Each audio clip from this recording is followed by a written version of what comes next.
idealist metaphysical positions, the idea that consciousness holds ontological priority over the physical, can be found throughout the history of philosophy. Absolute idealism belongs to this group of influential positions.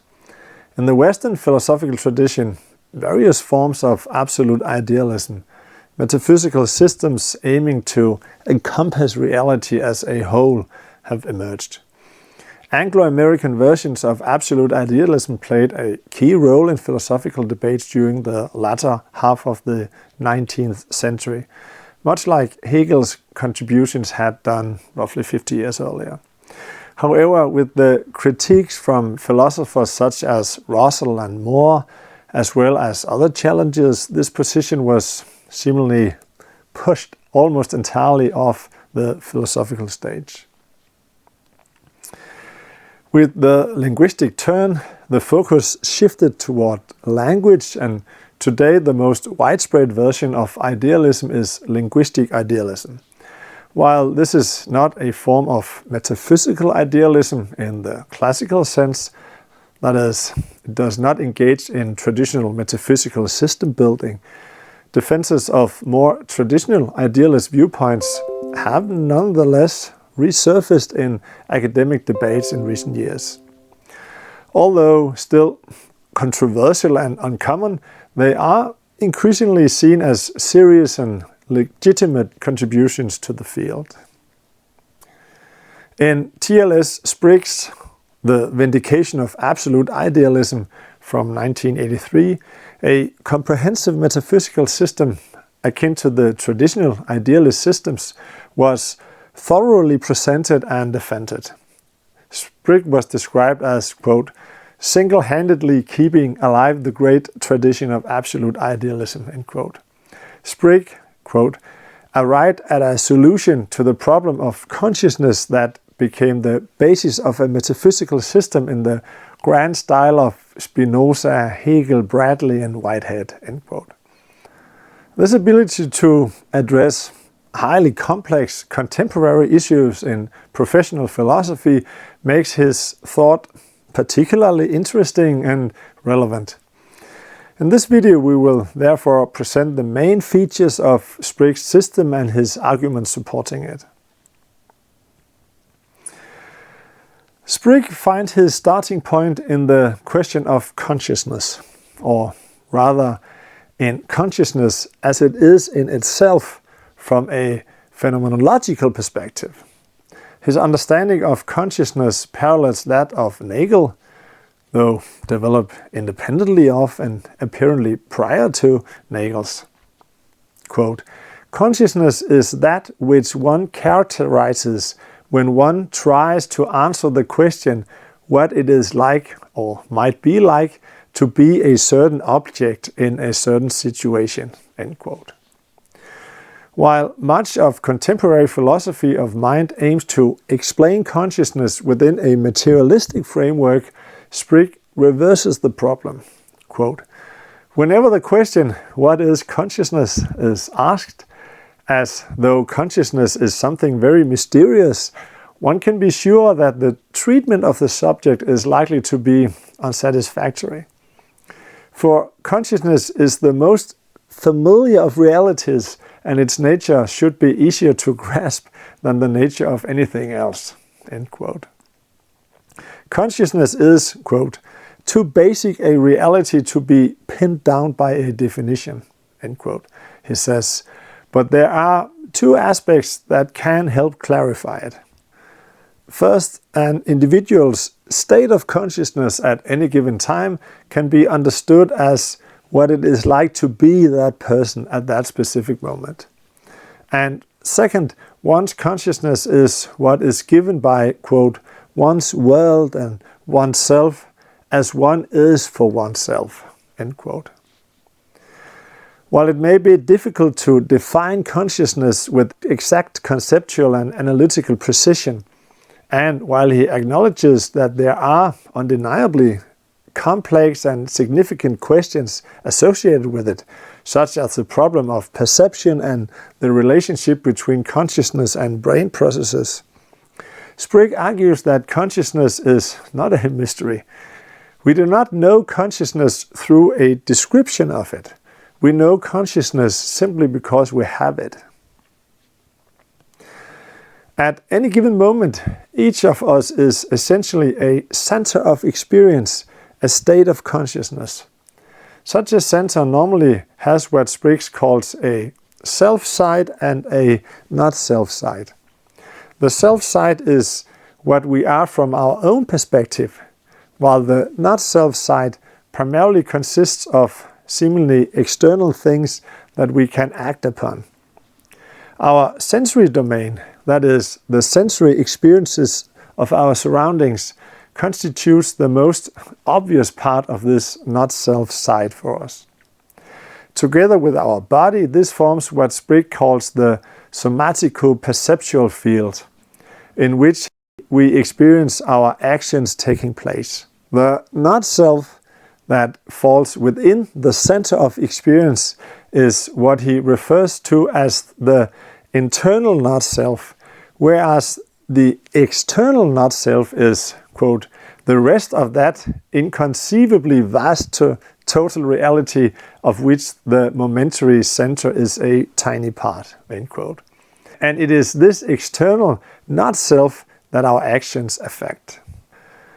Based on this phenomenological understanding of consciousness, Sprigge rejects physicalism, the idea that the physical is ontologically primary and everything can be reduced to the physical. He argues that it seems possible to have complete knowledge of a human organism as a physical system, while still not knowing the specific nature and content of that person's consciousness. In fact, there is nothing physical about a person that conclusively proves they are conscious at all. Consciousness cannot be located in the brain, as everything in the brain could remain exactly as it is without the person being conscious. He notes in this regard, quote, I have no doubt that every human being is conscious, but to believe this is always to believe something that goes beyond the physical evidence and is, therefore, something essentially non-physical, end quote.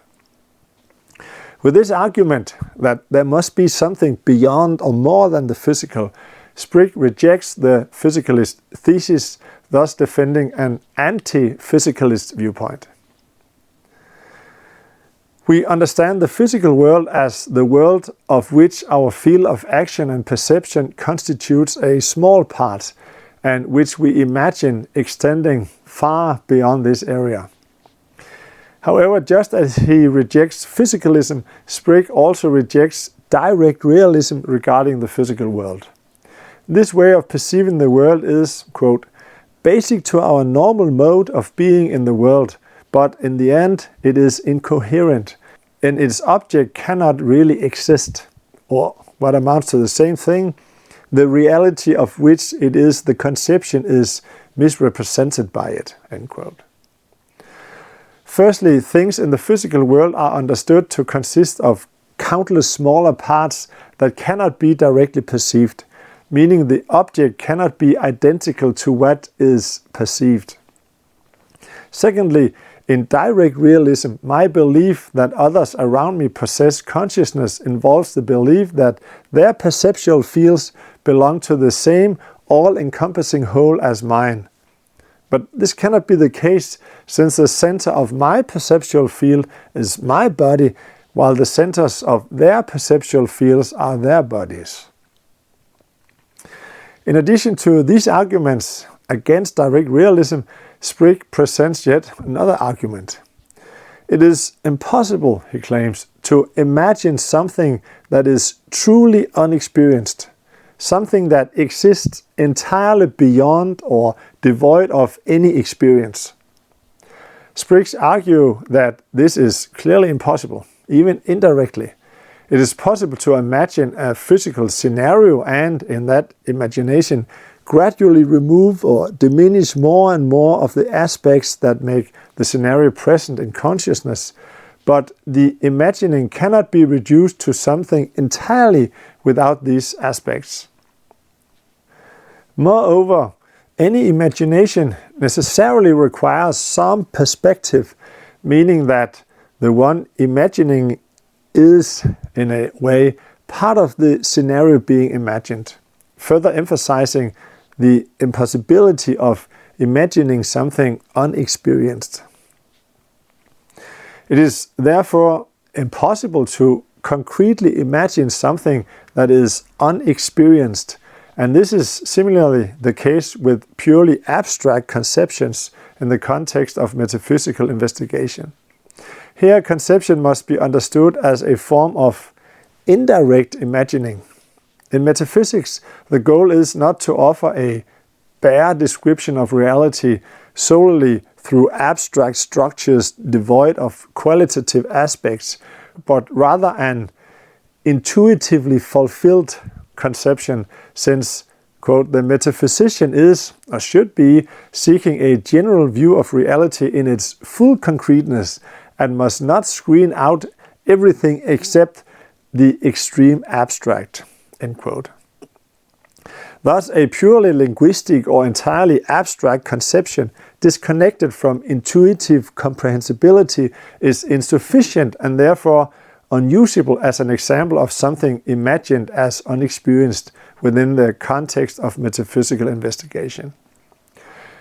Thus, examination of naive realism, naive scientism, phenomenalism, and the view that the physical world is merely a particular structure leads to the conclusion that all significant positions regarding physical reality must, upon closer inspection, be characterized as phenomenal in one form or another. Moreover, corresponding to every phenomenal thing, there is a noumenon, or a thing in itself, in, quote, a sense roughly like Immanuel Kant's, end quote, meaning that everything with a physical and thus phenomenal nature also has a noumenal nature. The physical world, as we typically perceive it, our everyday life world, can be contrasted not only with the noumenal world, but also with the scientific conception of the world. Both of these can be viewed as, quote, functioning as diagrams of the noumenal world, end quote. Thus, the scientific worldview describes merely the structures of the world, not its concrete content. That is, here the noumenal world is perceived purely in terms of its structure and not its qualitative content. Since the noumenal world is more metaphysically fundamental than the physical world, it is not through scientific investigations that the true nature of reality is revealed, but through metaphysical inquiry. According to Sprigge, Panpsychism, the view that consciousness is ubiquitous, is preferable to other proposed answers to the meaningful question of the nature of the noumenal reality behind the phenomenal world of the physical. This is because it is the only approach capable of providing an intelligible account of this nature. It is the only answer that does not ultimately lead to agnosticism. Moreover, in addressing the question of this nature, it draws upon the only universally available example of noumenal reality that we have: consciousness, centers or focal points of experience and their content. Panpsychism also makes the mind-body relation more intelligible, and crucially, it posits that there is no other conceivable type of concrete actuality besides experience. On the basis of these considerations, Sprigge argues that the noumenal reality behind the phenomenal is not physical, but rather mental consciousness, or constituted by or inclusive of something mental. Thus, the noumenal foundation of the physical world is said to consist of interacting centers of experience, possibly including parts within such centers. Sprigge can therefore conclude that, quote, all in all, panpsychism allows us, as no other theory can, to accept both the reports of science and introspection as well as the basic insights of idealism, end quote. What this means in plain terms is, as Sprigge puts it, quote, nothing exists except experience, end quote. Furthermore, since the physical and the mental together encompass all the concrete reality we have reason to believe exists, quote, it suggests that the world, so far as we have any reason to believe in its existence, consists of innumerable streams of experience interacting with each other, and that these streams include both those which constitutes the consciousness of human beings and animals, and other, or largely other, streams of experience which are the reality which appears to us as the familiar physical world, end quote. Thus, according to Sprigge, everything that exists is either streams of experience or parts of such streams. He then argues further that this panpsychism is not a pluralistic view, but rather a form of absolute idealism. He starts with a fundamental distinction between ideal and real relations. Ideal relations consist of some contrast or affinity between the terms of a relation, which is in a broad sense a mathematical relation. Real relations, on the other hand, are those that are not merely ideal, but are, quote, some concrete way in which things are together or apart from each other, and perhaps interact with each other, end quote. Things, he claims, can only stand in real relation to each other if they are connected as components of a larger whole, and things that belong to the same universe must have real, not just ideal, relations to one another. Physical causal relations, he argues, are insufficient since they only reflect the fact that more fundamental and real relations, following laws, exist between things, and thus they are an underlying causality at the noumenal level. Since there is, after all, a universe, there must be some form of connection between its elements. That is, between the centers of experience or consciousness, and they cannot exist in complete isolation. There must instead be real relations between them, and since space is an experiential construction like the rest of the physical world, these cannot be spatial relations. The content of a real relation between two or more entities is always tied to, quote, a whole to the overall character of which each contributes its bit as a part thereof. A whole, moreover, which is at least as much a genuine individual as they are, end quote, with the part-whole relation being the only exception. Sprigge holds that all real relations are internal at the noumenal level, though not in the world as it appears, i.e. at the level of common sense. Thus, real relations must always be part of a whole, and the only whole that these centers of experience can belong to is one that must encompass all these experiences or consciousnesses. According to Sprigge, this is an infinitely more encompassing experience or consciousness, which he calls the absolute. He emphasizes that this position, quote, a synthesis of Spinozism and Bradleyism, end quote, represents absolute idealism of a panpsychistic and not, as seen in figures like Hegel, anthropocentric nature. Quote, it might be better to call it pantheistic rather than absolute idealism, to dissociate it even more firmly, end quote, from those strains of absolute idealism, he notes. Sprigge acknowledges that there are difficulties associated with this absolute idealist position. The universe, or the absolute, is, loosely speaking, quote, an infinitely comprehensive experience, end quote, that contains, quote, all finite states of consciousness, end quote, in roughly the same way that our state of consciousness contains individual feelings or sensory impressions. However, there is a significant difference. These individual experiences do not perceive themselves as separate beings, as we do in our overall consciousness.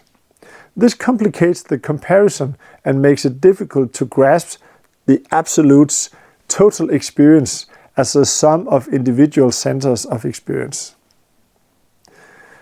Despite this challenge, Sprigge maintains his viewpoint, noting that it is not surprising that there are, quote, puzzling features, end quote, in this all-encompassing experience or consciousness. Sprigge also holds a particular view on time, though for the sake of brevity, this will not be addressed in this video.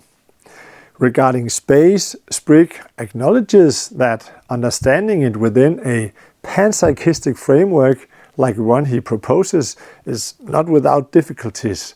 Space cannot here be something akin to the immediately experienced physical space. He does not find a satisfactory solution to this problem in existing literature, but suggests that noumenal space could be the structure of possible lines of causal or communicative influence between individual subjects. In other words, a real internal structure in the absolute that we, based on our somatic perceptual field, interpret as temporal and spatial relations. In addition to these descriptive reflections on the metaphysical nature of reality, there's also a strong normative aspect in Sprigge's thinking. An action is understood from a noumenal perspective as the self side of a center of experience acting in relation to its eternal not-self side, thereby influencing the external not-self side, which makes the action an event in the real noumenal world and thus also in the intersubjective life world of other centers of experience. Every individual acts out of a desire to avoid or minimize what is unpleasant or painful in the broadest sense for themselves and to achieve or promote what is pleasant or pleasurable. Pleasure and pain, he argues, represent a necessary truth for consciousness, though not an analytic truth based merely on the definitions of pleasure and pain. We have pleasant and unpleasant ideas about various things that might happen to us, and our voluntary actions are based on these ideas. This does not mean, though, that we are all hedonistic egoists, Sprigge emphasizes. Generally, the goal of an action is not to promote direct pleasure or remove current discomfort, but rather to realize an idea that is itself pleasant. From this principle of pleasure and pain, Sprigge determines what is good and bad. An idea can be considered good if it contains a kind of pleasant quality, but it is truly good only if this quality is also present when the idea is actualized. The same is true for what is bad. On this basis, Sprigge develops a normative utilitarian ethics, which applies not only to humans, but, as he stresses, to any being, thus including animals and nature more broadly, since they are all sentient subjects, each possessing their own experience of life. Sprigge sees the widespread materialist and physicalist view of the world in modern thought as potentially harmful to our moral sense. He terms his ethical approach, quote, way of life utilitarianism, end quote, where the good action is one taken in the spirit of that way of life that is the hedonically best possible for all affected.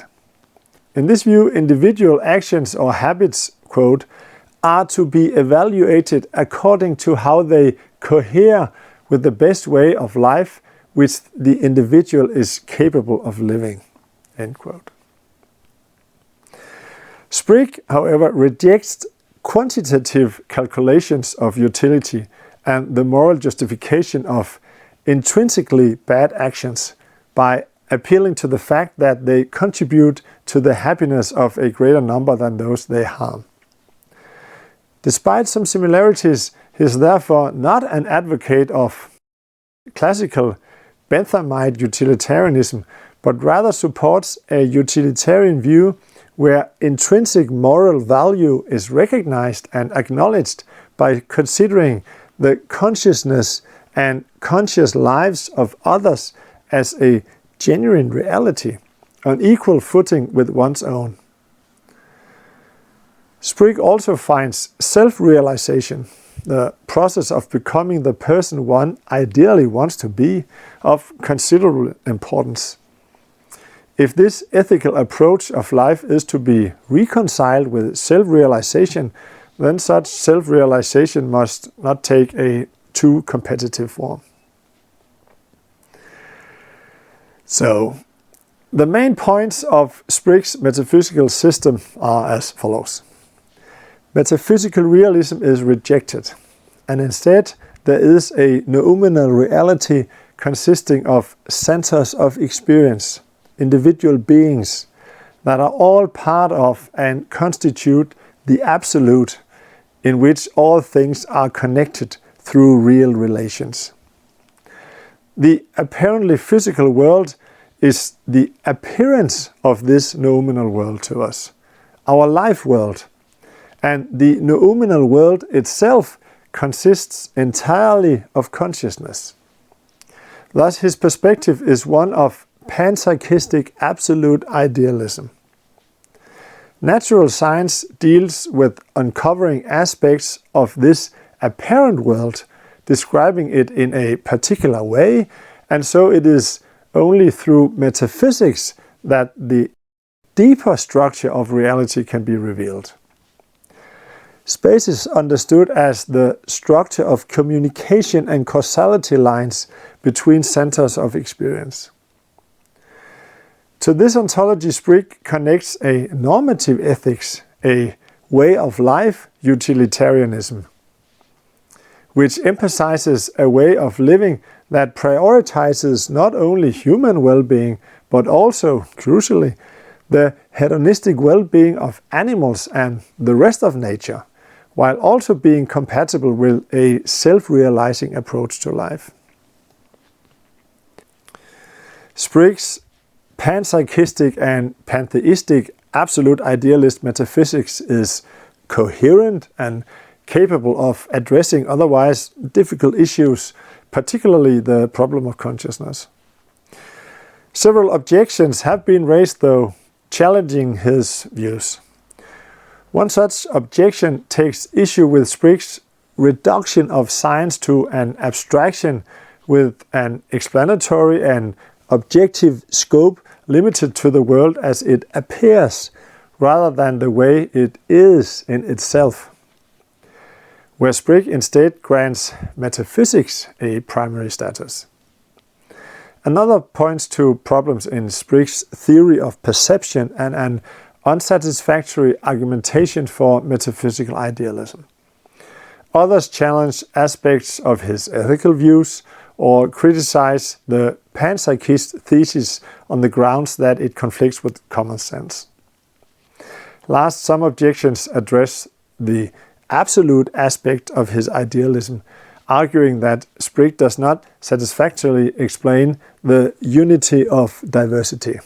That is, how individual consciousnesses emerge from the larger whole, a variant of the contemporary decombination problem of panpsychism.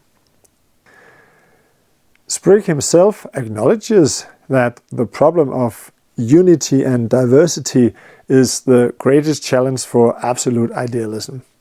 In another video I have presented an absolute idealist model that has many parallels with Sprigge's and seems to avoid this problem. Despite such objections, Sprigge's panpsychistic and pantheistic absolute idealist metaphysical system stands as an intriguing and well-developed model of the fundamental nature of reality. It addresses or avoids many of the difficult problems faced by contemporary philosophy, and his thinking deserves further exploration and perhaps even expansion.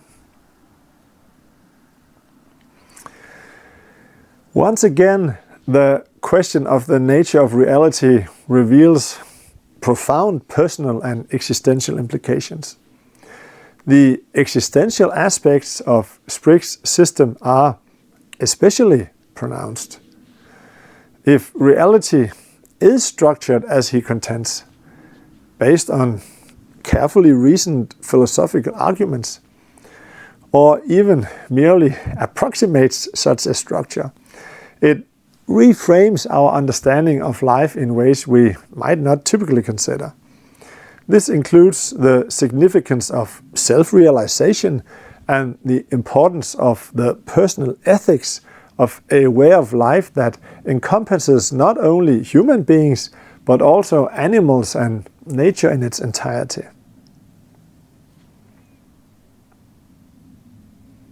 Thanks.